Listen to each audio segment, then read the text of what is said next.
नमस्कार दोस्तों। एफआईआई के weekly program talk with an expert के इस एपिसोड में आप सबका स्वागत है। दोस्तों, हर हफ्ते हमारे बीच कोई ना कोई इंडस्ट्री एक्सपर्ट को हम इनवाइट करते हैं और आप सब लोगों की जो भी क्वेरीज होती हैं उनको दूर करने की कोशिश करते हैं। तो आज हमारे साथ जुड़ी हैं डॉक्टर रिमिका कपूर जी। तो सबसे पहले डॉक्टर रिमिका जी, आपका बहुत बहुत स्वागत है हमारे इस प्रोग्राम में। Thank you. जी Thank you so much. Doctor Rimika ji, it is our honour to have you here. As an alumna of ITT Delhi, Dr. Kapoor's academic journey began with a degree in mechanical engineering. Her tenure at IIT Delhi, spanning 16 years, witnessed groundbreaking research initiatives in bioenergy technologies. Transitioning to industry, Dr. Kapoor assumed the role of principal innovator and waste management expert at Green Loop Cleantech. She leverages over 15 years of hands-on experience to spearhead active initiatives in sustainability consulting, ESG consulting, and carbon accounting. She is also the joint director of ESG committee at FII. I welcome you, Dr. Kapoor, to the show. Thank you so much, Dr. Zavya, and I would like to thank FII and Dr. Deepak Jain, Mr. Sanjay Arora for inviting me to this podcast. Thank you so much. Doctor Rimika ji, program को शुरू करने से पहले first we request you to share your journey with our audience. आपकी academic और professional journey कैसी रही? Being a woman, आपको क्या क्या चैलेंजेस आए? So, अगर मैं अपनी एकेडमिक और प्रोफेशनल जर्नी की बात करूं तो जो मेरी जर्नी साइंस एंड टेक्नोलॉजी में शुरू हुई बिकॉज मेरा एक बहुत डीप इंटरेस्ट फिजिक्स में था। उसी की वजह से मैंने मैकेनिकल इंजीनियरिंग चूज करी out of all the attractive options of IT computer engineering. But मुझे मैकेनिकल इंजीनियरिंग में इंटरेस्ट था। फिर मैंने आगे अपनी मास्टर्स एनर्जी मैनेजमेंट में करी एंड देन पीएचडी एंड अपनी पोस्ट डॉक्टरल फेलोशिप भी आईआईटी दिल्ली से ही करी इन एनर्जी मैनेजमेंट। फिर मेरा पेटेंट भी मुझे एक ग्रांट हुआ on the research which I conducted at IIT Delhi. उसके बाद मैं टोरंटो मेट्रोपॉलिटन यूनिवर्सिटी कनाडा चली गई थी। वहाँ पे मैंने एक स्पेशलाइज्ड मास्टर्स कोर्स किया जहाँ पे I was granted Canadian dollars 5,000 का अवार्ड मिला मुझे for developing technology on developing organic sanitary pads. So फिर वहाँ पे मैंने कुछ टाइम जॉब करी and I return back to my home country जहाँ पे मैंने अपना एक स्टार्टअप शुरू किया, कंसल्टिंग सर्विस स्टार्ट करी in carbon accounting and ESG. And जो मेरी फाउंडर है, को फाउंडर है, वो यूएस में है एंड एक कंपनी हमारी यहाँ पे रजिस्टर्ड है दिल्ली में और एक कंपनी हमारी सेम ब्रांच हमारी यूएस में रजिस्टर्ड है। सो मैंने अभी तक टोटल मेरे पास अराउंड 25 इयर्स का एक्सपीरियंस है in waste management, sustainability and carbon footprint reduction, और मैंने इसके ऊपर बहुत सारे प्रोजेक्ट्स भी किए हैं। सो अगर मैं बात करूं कि एज अ फीमेल मुझे कोई चैलेंजेस फेस हुए हैं कि नहीं, सो मतलब सस्टेनेबिलिटी और ईएसजी जैसे डोमेन्स में अवेयरनेस और अडॉप्शंस अभी भी डेवलपिंग स्टेज पे हैं। So specially in small and medium industries and small and medium enterprises. तो अगर एक विमेन एंटरप्रेन्योर को इनिशियल फंडिंग या बिजनेस क्रेडिबिलिटी में एस्टैब्लिश करनी है तो थोड़ा सा चैलेंजिंग तो रहता ही है, क्योंकि सस्टेनेबिलिटी की अगर हम बात करें तो इसमें सबसे बहुत ज़्यादा बर्डन कंप्लायंसेस का रहता है, लेकिन अचीवमेंट्स भी बहुत सारे हैं इसमें। तो ग्रीन लूप जो मेरी कंपनी है बहुत इंडस्ट्रीज को हेल्प करती है और ये हेल्प करती है इंडस्ट्रीज को कि सस्टेनेबिलिटी सॉल्यूशंस हम प्रोवाइड कर सके उनको। और क्योंकि जो मेरा रिसर्च बैकग्राउंड है इस जर्नी में एक स्ट्रॉन्ग फाउंडेशन प्रोवाइड करता है, जो और क्योंकि वो साइंटिफिकली बैक्ड है और हम प्रैक्टिकली feasible solutions भी प्रोवाइड करते हैं to the industries and to the small scale enterprises. So ये हेल्प करता है इंडस्ट्रीज को कि वो उन ऑप्शंस को अडॉप्ट कर सके। जी, थैंक यू डॉक्टर रिंगा जी। So, Dr. Kapoor, you have done a PhD in mechanical engineering and an MBA. So, how does this combination help in ESG and carbon accounting?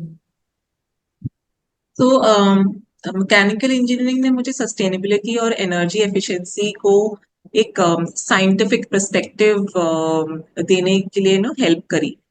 But जो क्योंकि मुझे ये पता था कि मुझे अपना जो रिसर्च का एक्सपीरियंस और जो मेरा बैकग्राउंड है इसको लॉन्ग टर्म में बिजनेस और कमर्शियल पर्सपेक्टिव में लेके जाना है। सो फॉर दैट एक एमबीए की एमबीए की डिग्री एज सच में नहीं बोलूंगी, बट एमबीए की नॉलेज कि how to run a business, how to manage all the different perspectives in managing a business, उसकी जरूरत को देखते हुए मैंने एमबीए को uh, किया। एंड सिमिलरली मैंने जो मास्टर्स स्पेशलाइज मास्टर्स भी करी कनाडा से, वो एंटरप्रेन्योरशिप फोकस थी। एंड देन उसमें हम मैंने सस्टेनेबिलिटी को क्लब करके ताकि हम बिजनेस के इजी सॉल्यूशंस प्रोवाइड कर सकें by integrating policy as well. So मेरा जो टेक्निकल और जो बिजनेस नॉलेज को जोड़ के कंबाइन करके इसी गैप को ब्रिज करने के लिए मैंने पीएचडी को आगे एमबीए के साथ जोड़ा। That sounds wonderful. Over to you, Mr. Raghuram. Ji, being woman entrepreneur, what was your biggest challenge in your journey? वैसे तो अब थैंकफुली अब हम उस एरा में हैं कि जहाँ पे वेमेन को काफी सपोर्ट और प्रमोट किया जाता है। जी, वो I think in 80s and may be early 90s में ऐसा होता था। बट थैंकफुली मुझे इतने चैलेंजेस का फेस नहीं करना पड़ा, neither in my personal life nor after my marriage.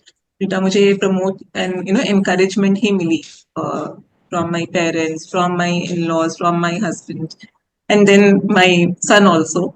क्योंकि जी, मुझे याद है जब मैं पीएचडी कर रही थी तब उस टाइम पे मैंने अपने बेटे को कंसीव किया था। And he helped me and he provided me the motivation to complete my PhD। तो अब मुझे लगता है कि अब क्योंकि इतनी अवेयरनेस है कि women are not only equal or at par with men, but they are much more capable in handling household work as well as professional life। तो इसलिए मुझे थैंकफुली इतना प्रॉब्लम्स की ऐसी कोई चैलेंजेस को फेस करना नहीं पड़ा, उल्टा मुझे मुझे सबने हेल्प भी किया in achieving my goals, professional goals।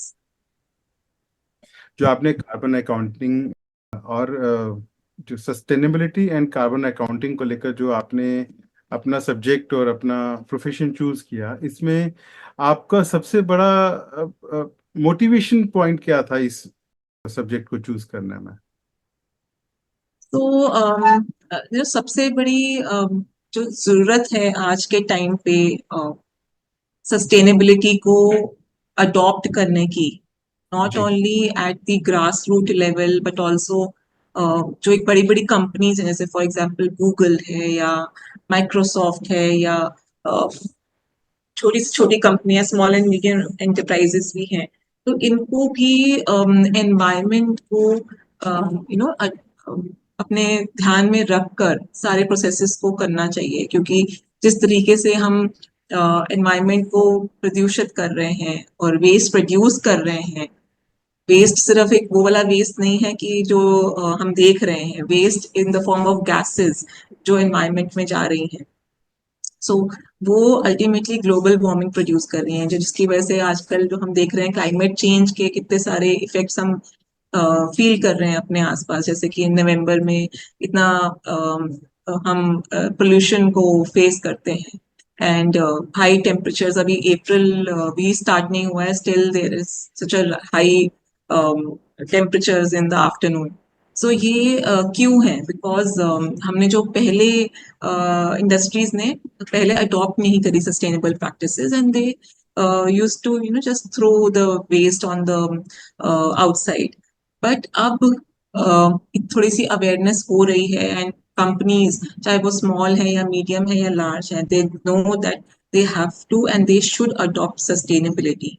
They should increase the efficiency of the processes, keeping in mind the sustainability aspects and सिर्फ compliances के लिए ही नहीं ESG को उनको अडॉप्ट करना चाहिए, बट लॉन्ग टर्म जो इम्पैक्ट को वो रिड्यूस कर सकते हैं जो कंपनीज हैं, तो इसके वजह से आज के टाइम पे सस्टेनेबिलिटी एंड कार्बन अकाउंटिंग जो है वो बहुत ज्यादा जरूरत है. तो इसकी वजह से मैंने अपना जो करियर है, I decided to focus on this aspect and help industries and companies to adopt sustainable practices.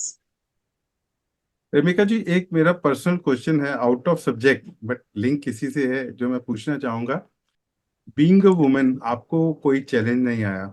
Because जो भी अभी चेंजेस हैं हमारे इंडिया में, तो वुमेन के लिए बहुत ही पॉजिटिव और हेल्पफुल हैं. सारा एनवायरनमेंट है, फैसिलिटीज हैं, बट स्टिल अभी आपने एक और भी बात बोली कि आपकी फैमिली ने भी आपको सपोर्ट किया. बट अगर मैं एक सब्जेक्ट की बात करूं, सब्जेक्ट ओरिएंटेड की बात करूं, या मैं टाइम मैनेजमेंट की बात करूं, तो आपका सब्जेक्ट बहुत ही स्पेसिफिक और एक डिफरेंट सब्जेक्ट है, जिसमें जब तक आप पूरा टाइम नहीं देंगी और एक आपका माइंडसेट जो होता है, एक पैशन, जब तक पैशनेट होकर काम नहीं करेंगे, आप इसमें आगे नहीं बढ़ सकते. तो ऐसे में इतने स्पेसिफिक सब्जेक्ट को अडॉप्ट करने में और फिर अपना फैमिली मैनेजमेंट करने में आपका टाइम का कैसे आप मैनेज कर पाती हैं?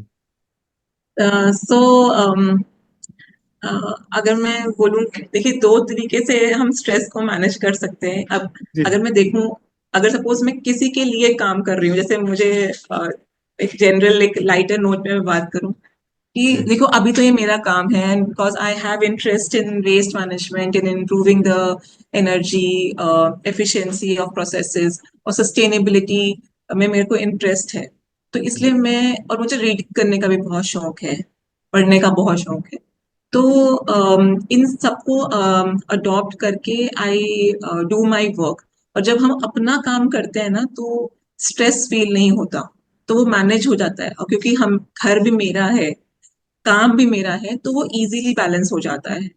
बट अगर सपोज वो मेरा अपना पर्सनल व्यू है कि मुझे अगर सपोज किसी के लिए काम करना है, जहाँ पे एक मोनेटाइजेशन फैक्टर आ जाता है कि मुझे किसी के लिए काम करना है तभी वो मुझे पैसे देंगे, तो वो स्ट्रेस फील होता है. एंड जैसे सपोज अगर मैं को अगर आप बोलोगे मेरे अपने काम के लिए मैं 20 घंटे भी काम कर लूंगी, बट यही अगर मुझे किसी के अंडर किसी के लिए नौकरी में काम करना होगा 20 घंटे, तो मुझे उतना ही स्ट्रेस होगा.